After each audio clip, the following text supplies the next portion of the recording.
The Wizard's Secret. In a mountainous region of Scotland lived a wizard. He could command rain and wind at his will, he could scare anybody by producing strange eerie noises near his ears and do many similar things, good, not so good, and even bad. He had become very famous.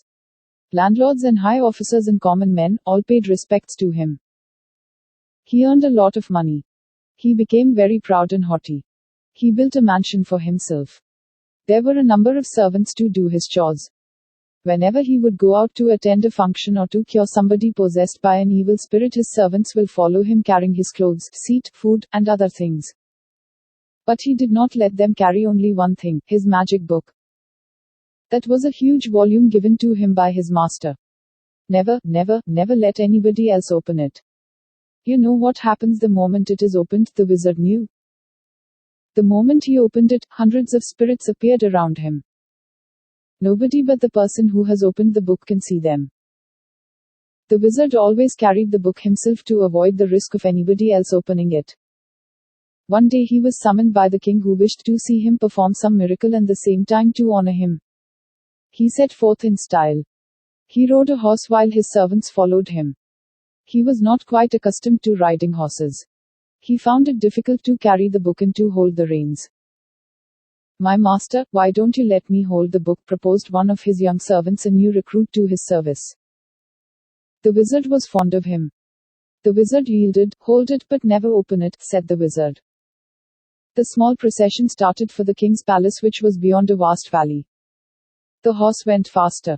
The wizard's old experienced servants managed to keep pace with the horse, but the young man fell behind.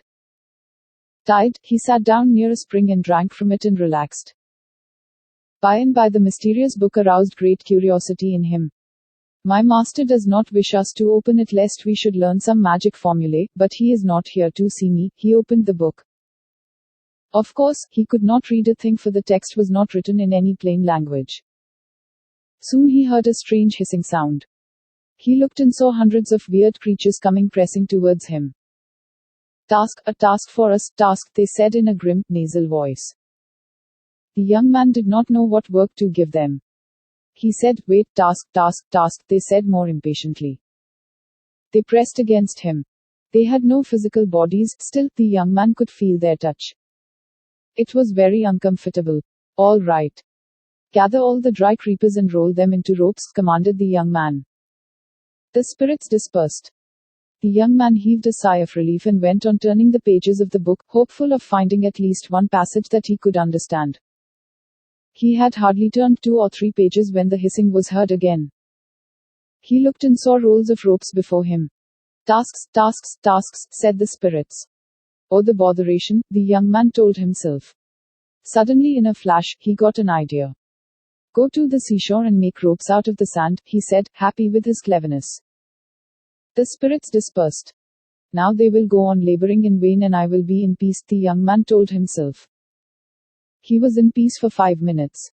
The hissing sound was heard once again, this time louder. "How dare you play with us?" they screamed. "You cannot make ropes out of sands and the task has no meaning.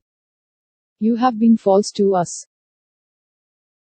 We will leave this region, never to be back." They went away. The young man stood up and walked to his destination. The moment the wizard saw him, he took the book from him.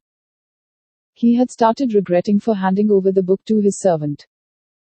He opened the book and in no time knew that the spirits had departed forever. The young man took to his heels to avoid the wizard's wrath. The wizard, a sad man, told the king that he had become an ordinary man and could do magic no more. Thanks for listening.